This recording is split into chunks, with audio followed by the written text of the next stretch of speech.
tema 2, a evolução das espécies. Neste tema, a gente vai conhecer e comparar o quê? As duas das principais teorias sobre a evolução dos seres vivos. Uma é a teoria do Lamarck, o cientista Lamarck, que é o lamarckismo, que ele é lá do século XVIII.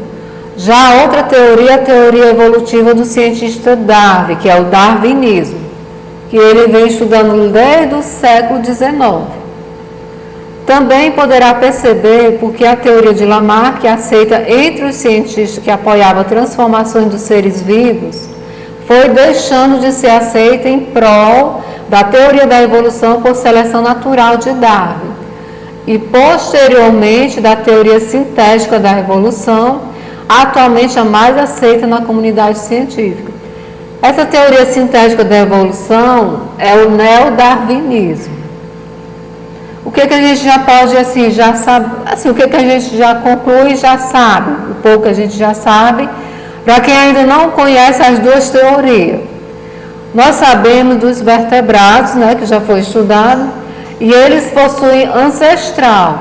Eles foram evoluindo e possuem ancestrais comuns, como por exemplo a espécie humana.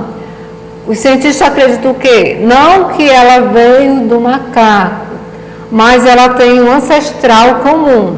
Os seres humanos, eles são tipo parentes próximos da outra espécie chamada o quê? Macaco. Não que seja assim, mas não nascemos de um macaco. Não é isso que o cientista quer dizer. O que a gente quer dizer é o quê? Que tem um parentesco próximo, digamos assim, uns 90% de ancestralidade de parentesco que é parecido, características físicas, características fenotípicas, genotípicas, entre uma espécie de um macaco e uma espécie de um ser humano. Aí, o que podemos entender por evolução? Evolução é o quê? Seria o desenvolvimento para que possamos viver mais de acordo e sem passar muitas necessidades no planeta em que vivemos, mais adaptados, não é isso? A evolução das espécies. As hipóteses sobre a origem da vida mais aceitas atualmente consideram que os primeiros seres vivos teriam uma estrutura muito simples, que é parecida a uma bactéria atual, como já foi falado sobre as bactérias no reino Monera. Ao observar a enorme diversidade de seres vivos que conhecemos hoje, é possível pensar que ao longo desses tempos foram ocorrendo modificações nos seres vivos até gerar novas espécies. Ou seja, eles foram se modificando, evoluindo, se desenvolvendo. Essa é a ideia por trás do conceito da evolução das espécies. Lamarck e Darwin. Quem foram esses dois cientistas? O Lamarck veio antes do cientista Darwin. A ideia dele era de que os seres vivos se modificam ao longo do tempo. E de que mais? Ele acreditava que as espécies atuais são descendentes das espécies ancestrais, que deixaram de existir e vem sendo discutida desde o século XVIII. E nessas condições, ele fez esse estudo, mas que foi refutado pelo cientista Darwin. Por quê? Porque ele não acreditava dessa forma. A teoria de Darwin acreditava em algo mais evoluído, mais adaptado. Para Lamarck, os seres vivos se originariam por geração espontânea da matéria não viva. Ou seja, de forma abiogênese. De uma forma assim que foi ao longo do tempo se tornando mais complexa. Esse seria um poder inerente à vida, que faria com que os órgãos se desenvolvessem e se aperfeiçoassem. Ele deu o exemplo da lei do uso e do desuso que aconteceu com a girafa. Naquela época, como é que as girafas conseguiam o alimento? Elas teriam que foi observado pelo Lamarck, elas teriam que ir esticando o pescoço para atingir a copa das árvores, que eram altas. Com o tempo, com essa elasticidade que ela foi movimentando os músculos do pescoço, ele acreditou o quê? Que os pescoços delas esticaram a tal ponto que elas conseguiram pegar os alimentos, no caso as frutas que estavam lá naquelas árvores de altura imensa, né? E ele acreditava também que os descendentes da girafa, ou seja, os filhos dela, já iriam nascer com o pescoço, nascer e crescer, né? Lógico, com o pescoço já grande, enorme, o que não é verdade. Mas ele acreditava nessa lei do uso e do desuso. Um fator mais atual que podemos verificar, pessoas que vão para a academia malhar, elas malham o músculo e o seu músculo se desenvolve. Isso é uma teoria vista na prática, a teoria de Lamarck, a lei do uso e desuso. Quanto mais você desenvolve o músculo, vai exercitando ele, mais ele não vai atrofiar, mas vai se desenvolver. Note que para Lamarck, os indivíduos que tivessem órgãos atrofiados ou desenvolvidos poderiam transmitir essa característica a seus descendentes, de maneira que ocorreria uma transformação gradual na própria espécie. E esse mecanismo ficou conhecido como lei dos caracteres adquiridos. Qualquer pessoa que pratica exercício físico, também a gente observa isso, principalmente nas academias, né? Mas não porque nasceu o filho descendente, o pai, digamos assim, frequentou muito tempo a academia, ficou musculoso, o filho vai nascer e crescer assim. Não.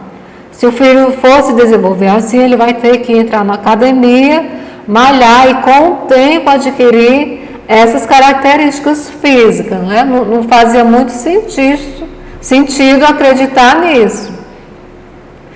É tanto que o cientista Darwin, ele refutou essa teoria, né? Porque ele não acreditava que era dessa maneira. Isso, para o cientista Lamarck, essa teoria dele, não chegou a abalar, a causar espanto a hipótese, porque era aceita também pelos criacionistas. Quem eram os criacionistas? Aqueles que acreditavam que foi Deus que criou todos os seres que habitam a face da Terra. De outro lado, Lamarck teve o mérito de chamar a atenção para o que de fato teve mudança nos seres vivos, ou seja, as interações entre eles e o ambiente, de modo que ao longo do tempo esses seres possam se adaptar às várias condições ambientais. E para Darwin, o cientista Darwin, já para ele conheceu a teoria do Lamarck e foi influenciado por essa teoria para criar o quê? A própria teoria dele, que é a teoria da seleção natural. Para ele, seleção natural seria o quê? Os seres mais adaptados é que iriam conseguir sobreviver. Nisso ele fez até um livro chamado A Origem das Espécies, que fala da seleção natural como um mecanismo pelo qual os seres vivos evoluem e dão origem a novas espécies. De maneira resumida, as ideias de Darwin são as seguintes. Ele fez várias experiências, entre o experimento dele está com vários ratos e a cor da pelagem dos ratos. Os indivíduos dessa população, ele foi determinando como? Que as características foram transmitidas de geração para geração. Ou seja, os descendentes dos ratos, quando era na reprodução, foram passando de pai para filho, características adquiridas. Não que eles foram, digamos assim, como a teoria de Lamarck, eles foram descendentes que teve características adquiridas, como o exemplo que foi dado do pescoço da girafa. Não, porque isso foi através também da interferência do meio ambiente. Mas para Darwin, essa transmissão das características adquiridas foi por conta da reprodução. Aí no caso ele pegou o exemplo dos ratos, os próximos ratos, por exemplo, ratos de cores pretas, outros ratos de cores marrons, outros cinza. Com a reprodução deles, novas espécies foram se adaptando e foram adquirindo o que? Características parecidas ou semelhantes com as espécies anteriores. Note que para Lamarck uma nova característica surgia conforme a necessidade imposta pelo ambiente, ao passo que para Darwin alguns indivíduos já apresentariam essa característica e essa característica já nasciam com ela seria favorecido ou não pela condição do ambiente. Ou seja, os que seriam mais adaptados pela seleção natural seriam os que estariam mais adaptados para sobreviver. Não é isso? Então, comparando as ideias de Lamarck e de Darwin, esse exemplo da girafa é o que é mais feito, o que é mais explicado nos livros de biologia. O que é feito para um que acreditava no desenvolvimento do pescoço da girafa, já o outro acreditava que eles já nasciam assim, umas com pescoço curto, outras com pescoço longo, e as que nasciam com pescoço longo seriam as mais adaptadas a sobreviver pela seleção natural. Então, o que explica esse fato? Para esse naturalista, o Darwin, em determinada população haveria indivíduos tanto de pescoço curto como de pescoço longo, mas isso porque já teriam nascido assim. Que nem a gente pode ver pessoas, seres humanos, umas nascem, se desenvolvem, são de estatura maior, já outras têm altura, porque nasceram características físicas de pai e mãe, possuem estatura, tamanho, altura menor.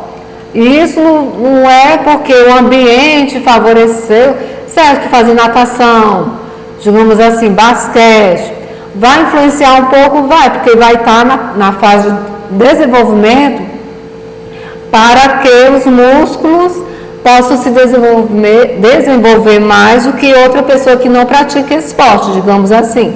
Mas o fator principal vai ser o fator genético. Filhos de pais que têm estatura baixa, provavelmente os filhos dele, as próximas gerações, também vai ter filhos com descendentes de estatura baixa. Isso seguindo a teoria de Darwin, teoria darwinista. Já para Lamarck não, ele acreditava na lei do uso e desuso e na característica adquirida que poderia ser transmitida aos seus descendentes. Então, além de Darwin, o neodarwinismo. O neodarwinismo surgiu depois que teve os vários experimentos e experiências do cientista Darwin. Além de publicar o livro dele, A Origem das Espécies, ele coletou muitas informações por meio de observações. E nessas coletagens que ele fez, ele ganhou mais credibilidade na sua teoria.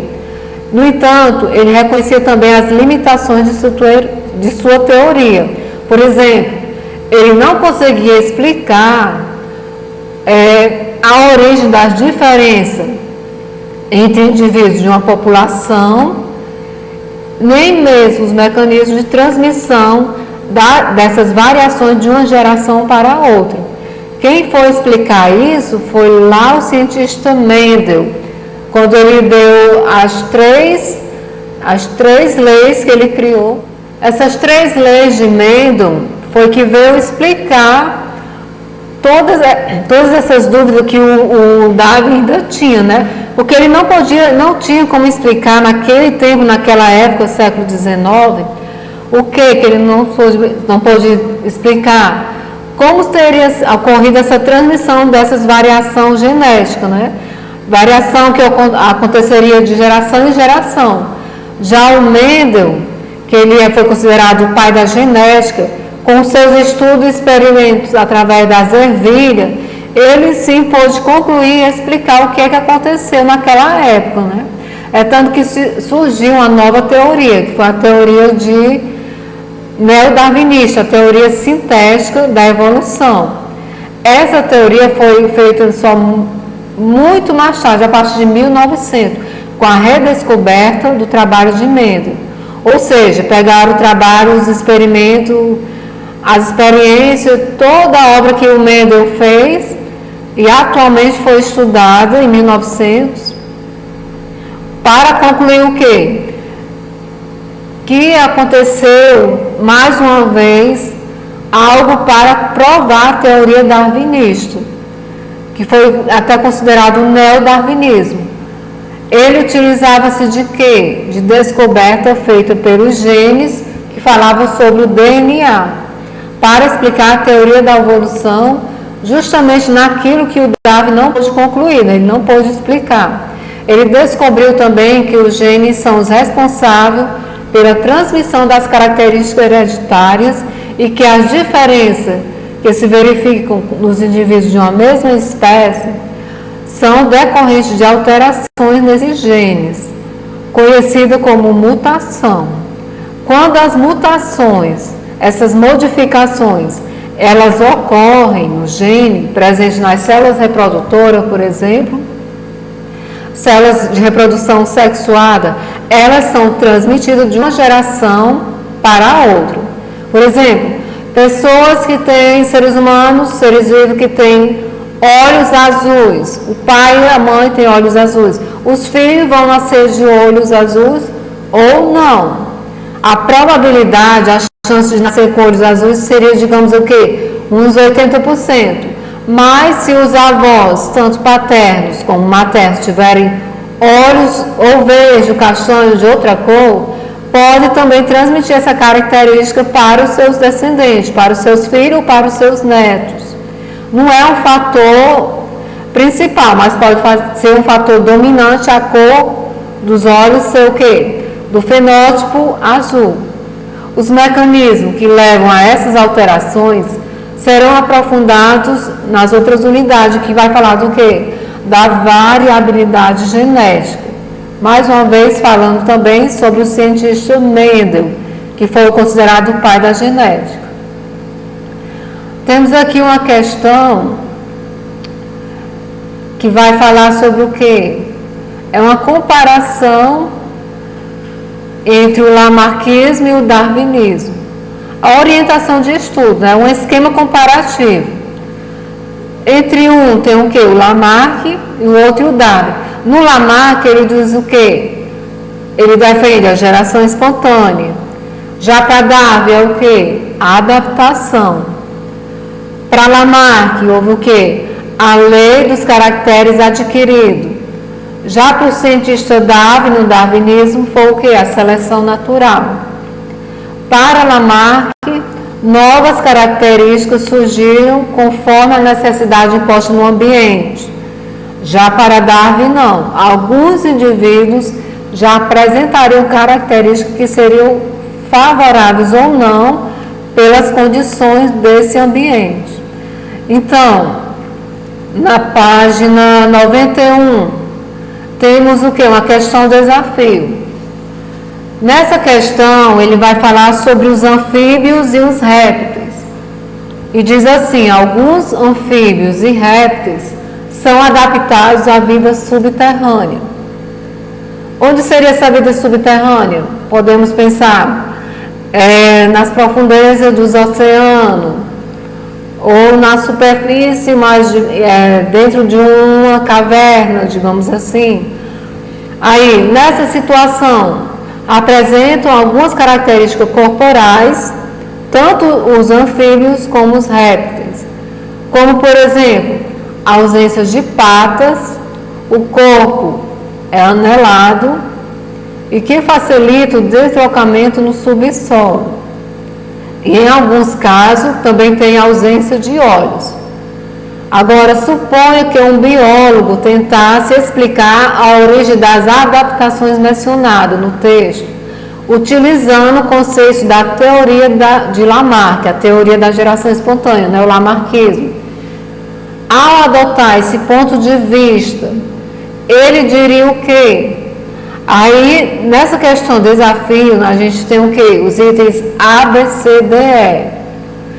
Pensando na teoria lamarckista, na teoria da lei do uso e do desuso, qual desses itens seria dado como correto? Né? Qual opção marcaria? No item A, ele fala o quê? As características citadas, as características, a ausência de pata, o corpo anelado, para facilitar a eles sobreviver no subsolo, de se deslocar. Essas características citadas no texto foram originárias da seleção natural? Nada a ver, né? Que a seleção natural não é de Lamarck. A seleção natural veio de quem? Do Darwin, com a teoria darwinista. Já o item B, a ausência de olhos teria sido causada pela falta de uso dos mesmos, segundo a lei do uso e do desuso. Se nasceram com os olhos e não foi usado os olhos para enxergar, porque esses animais, os anfíbios e os répteis, eles estavam no subsolo, eles não estavam no local com luz, digamos assim. Então, essa falta de usar os olhos, a lei do uso e do desuso, tem sentido isso? Seria a opção B. No item C, o corpo anelado é uma característica fortemente adaptativa, mas seria transmitida apenas à primeira geração de descendentes. Ou seja, os primeiros filhos que fossem nascer, os primeiros descendentes, iriam ter essa característica e os outros, as próximas gerações não teriam essa característica? Segundo Lamarck, não, né? Está errado. No item B, asparto teria surgido perdida pela falta de uso e em seguida essa característica foi incorporada ao patrimônio genético e então transmitida aos descendentes, nada a ver, né? Asparto teria sido perdida pela falta de uso, não. Não, se eles usavam, eles teriam ausência de parto porque já nasceram sem parto. Não é porque foi atrofiando e se extinguiu, desapareceu pela falta de uso, não. No item E, as características citadas no texto foram adquiridas por meio de mutações e depois, ao longo do tempo, foram selecionadas por serem mais adaptadas ao ambiente em que os organismos se encontram. Também não. Quando se fala em mutação, não é do tempo de Lamarck. As mutações é no neodarwinismo, é depois da teoria darwinista. Depois da seleção natural, com Mendel, que é o pai da genética, foi que deu origem a essa palavra mutação. Antigamente, na teoria de Lamarck, nessa teoria evolutiva, não se falava em mutação. Então, essa questão do desafio, o item mais adequado para marcar seria o item B. A ausência de olhos teria sido causada pela falta de uso dos mesmos, segundo a lei da teoria do uso e do desuso. Essa lei, teoria do uso e desuso, aí sim, a teoria de quem? Teoria evolutiva de Lamarck. Já aqui na página do item, na página 94, a gente vai dar início, concluímos já a unidade 3, na página do 94 vamos dar início à unidade 4, que vai falar da origem das espécies e evolução humana, e que vai ter 3 temas, o tema 1, a origem da espécie, o tema 2, a evolução no dia a dia, e o tema 3, a evolução biológica e cultural humana. Vamos só concluir na lousa a unidade 3 para dar início, logo após a unidade 4. Sim, terminando o volume 2, origem e evolução, para concluir essa unidade 3, evolução das espécies. Nós vimos o que é a evolução, o que seria evolução, o evolucionismo, para quem acredita na teoria evolucionista também, junto os que acreditam no criacionismo, acredito que foi Deus que criou todos os seres que têm vida, né?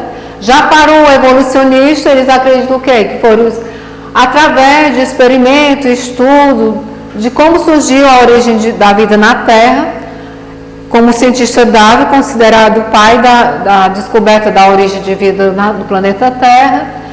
Vimos também o que é a evolução das espécies, como se desenvolveram cada espécie, desde a menor até as mais atuais, os seres vivos ancestrais, que são aqueles que vieram, não que nasceram de outro ser vivo, mas que são parentes próximos, como no caso os macacos e nós seres humanos. Nós não nascemos de um macaco, mas somos seres considerados ancestrais, parentes próximos da espécie dos macacos. No Lamarck tem a sua teoria da lei do uso e desuso, que é uma teoria das características adquiridas. Já para o Darwin, na teoria darwinista, ele acreditava que na seleção natural, os mais adaptados iriam sobreviver na Terra. Com o passar do tempo, foi dado continuação às teorias de Darwin, com o neodarwinismo, a teoria mais atual nos tempos hoje acreditada por todos os cientistas. E nessa teoria neodarwinista foram feitos mais, e ainda estão sendo feitos mais estudos, para o quê? Para através, com os estudos de Mendel, que é considerado o pai da genética, descobrimos mais e mais através de pesquisa científica como se deu a sua origem de vida na Terra e como continuar mantendo, adaptando condições favoráveis à seleção natural, que ainda acontece até hoje, nessa teoria neodarwinista, né? Na teoria para quem acredita na evolução, evolucionista, e também respeitando os que acreditam na teoria criacionista. Vamos concluir resolvendo mais algumas atividades para finalizar a unidade 3 do volume 2. Só para vocês saberem mais, né, a nível de curiosidade, a evolução da atmosfera. Assim como os seres vivos, a Terra também sofreu várias modificações desde a sua origem, que de acordo com algumas evidências teria ocorrido há cerca de 4,6 bilhões de anos. Ela foi formada a partir da aglomeração de poeira, rochas e gases que giravam ao redor do Sol, que também estava em formação. O nosso planeta passou por períodos de tão intensa atividade vulcânica que sua superfície esteve por muito tempo coberta por lava. Se estava coberta por lava, a gente entende o quê? Que a temperatura naquele tempo era altíssima, né? Sem nenhuma condição de vida, porque com temperatura alta, muito quente, também não tem como condições de viver, além da luz do sol, além da lava do vulcão, né, que estava em atividade. E fora isso, teve o quê? Os meteoritos se chocaram constantemente com a superfície terrestre. E a radiação ultravioleta tinha passagem livre, já que não havia um filtro para ela. Não tinha o quê? A camada de ozônio, que foi posteriormente sendo formada, não é isso? Nessas condições, dava para se supor que também a atmosfera terrestre, a camada de ar que envolve a Terra, sofreu algumas modificações. A atmosfera primitiva seria constituída pelo quê? Pelo CH4, que é o gás metano, pelo NH3, que é a amônia, e o hidrogênio, que é o gás hidrogênio H2. O metano e a amônia, no entanto, permaneciam pouco tempo na atmosfera, pois pela ação dos raios ultravioleta do Sol, eles formavam o gás carbônico, o CO2, e o nitrogênio, que é o N2. A concentração de gás oxigênio nessa época era baixa, muito baixa, e só começaria a aumentar com o surgimento dos seres que fazem fotossíntese, que são os seres fotossintetizantes, o que se deu há 2 bilhões de anos. Aí tem uma tabela, observa essa tabela aqui, ó, na página 73, tem uma tabela desses componentes desses gases. A comparação entre a porcentagem de alguns dos componentes da atmosfera antes do surgimento da vida e os dias de hoje, na atualidade. O gás carbônico, o CO2, antes ele era o quê? 98%, quase 100%. Gás carbônico é o mais poluente para a sobrevivência dos seres que têm vida, né? Já hoje, qual é a quantidade dele? 0,035%, ou seja, quantidades relativamente baixas. O gás nitrogênio naquela época, 1,9%. Atualmente, 79%, está aumentando. Já o gás oxigênio não existia, era pouco traços, pouquíssimo. Atualmente, nós estamos com 21%. E a tendência é ele diminuir, por quê?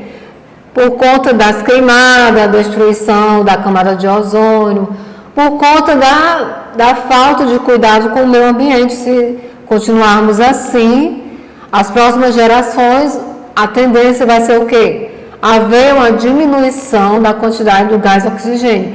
Que esse gás é adquirido através de quê? Dos seres que fazem fotossíntese. Que seres vivos fazem fotossíntese? As plantas, as árvores, que são os seres produtores, os primeiros seres que vai dar tanto o alimento na cadeia alimentar, como gás oxigênio para a permanência de vida no planeta Terra. Então, as ideias sobre a origem da vida também evoluíram. A hipótese da origem pela evolução química, discutida até agora, é a mais aceita atualmente. Por nós cientistas, a comunidade científica acredita muito ainda nessa origem da evolução química. Porque o que é que acontece? É importante salientar que ela é fruto de várias descobertas ao longo do tempo. O que significa que as hipóteses atuais substituíram outras do passado e poderão no futuro ser substituídas novamente caso haja o quê? Novas descobertas e novas evidências. Mas só que do ponto de vista histórico, ainda acredita-se o quê? No criacionismo, que foi o quê? A origem da vida, criado por uma divindade, algo sobrenatural, né? O criacionismo relaciona-se com a suposição de que os seres vivos não sofreram mutação, permanecendo os mesmos desde a sua criação, o que é chamado de fixismo, essa teoria fixista, né? Na verdade, essas ideias têm valor para muitas pessoas, mas está mais associada à religiosidade do que a fatores científicos, não é isso? Já a hipótese da geração espontânea ou a biogênese, também tem os que ainda querem acreditar, o que foi refutado já essa teoria, mas devemos o quê? Respeitar cada um com suas crenças e no que vocês querem acreditar, nas suas teorias, né? Quer acreditar, seja com evidência científica ou não. Mas para quem é cientista atualmente, é o neodarwinismo, a teoria evolucionista, juntamente com essa teoria química. Essa teoria mais atual, aceita, em que há vários estudos e continua sendo estudado, porque está surgindo mais descoberta e mais evidência para se confirmar essa teoria. Tem uma atividade aqui, que é o experimento do cientista Red. Nessa atividade, que tem 4 perguntas na página 75, ela vai perguntar sobre como foi a hipótese dele através do experimento com a carne, que ele colocou carnes crua dentro de um vidro e ele fechou com gás. Numa fechou o vidro fechado com gás e na outra com a mesma carne, mas o vidro estava destampado. Com o tempo, o vidro destampado, várias moscas pousaram lá e depositaram suas larvas. Já no outro fechado, nenhuma mosca entrou. É lógico, né? Então, por que Red, esse cientista, manteve alguns frascos tampados e outros abertos? Justamente para fazer a comparação, o que é que acontecia na observação dele com um e com o outro, porque foi feito com o mesmo vidro, o mesmo pedaço de carne, a diferença é que uma foi fechada e outra não. Uma teve a possibilidade de entrar o gás oxigênio, que estava aberto, já na outra não entrou o gás oxigênio. Já na 3, após algum tempo, nos frascos abertos surgiram larvas na carne, o que não acontecia nos frascos cobertos.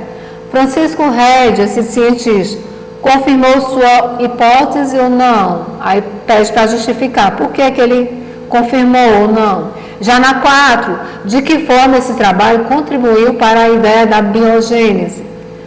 Ele quis fazer a experiência, o experimento, para provar ou não o que Lamarck pensava, né? A teoria de Lamarck do uso e desuso, da teoria da geração espontânea, um pedaço de carne que não tem vida, tudo no local fechado, já outro pedaço de carne, um local aberto em que tinha gás oxigênio entrando, tinha outros insetos que tem vida, uma vida pré-existente, entrando e depositando as larvas, o que é que ele concluiu? E qual fator contribuiu para a teoria da biogênese? A confirmação dessa teoria da biogênese, a descoberta dos organismos microscópicos, trouxe de volta a ideia da abiogênese para explicar a origem desses seres, pois como ainda não se conheciam os mecanismos de reprodução desses seres vivos, era possível supor que ele surgiu de matéria inanimada, mas para provar que a biogênese valia também, os micro-organismos, através dos experimentos dos cientistas, precisavam adotar um procedimento semelhante, que foi o que o cientista Red usou no laboratório. Isso quer dizer que ele tinha de obter um meio de cultura, esse meio de cultura feito no laboratório, tanto com micro-organismo como sem micro-organismo. E o que é que ele concluiu? Ele concluiu o quê? Que era complicado, uma tarefa mais complicada naquela época, já que esses seres não são visíveis a olho nu, mas com a criação do uso do microscópio, aí sim o meio de cultura pôde ser visto no microscópio e ele pôde concluir através com outro cientista, o Pasteur, que a teoria da biogênese é sim válida.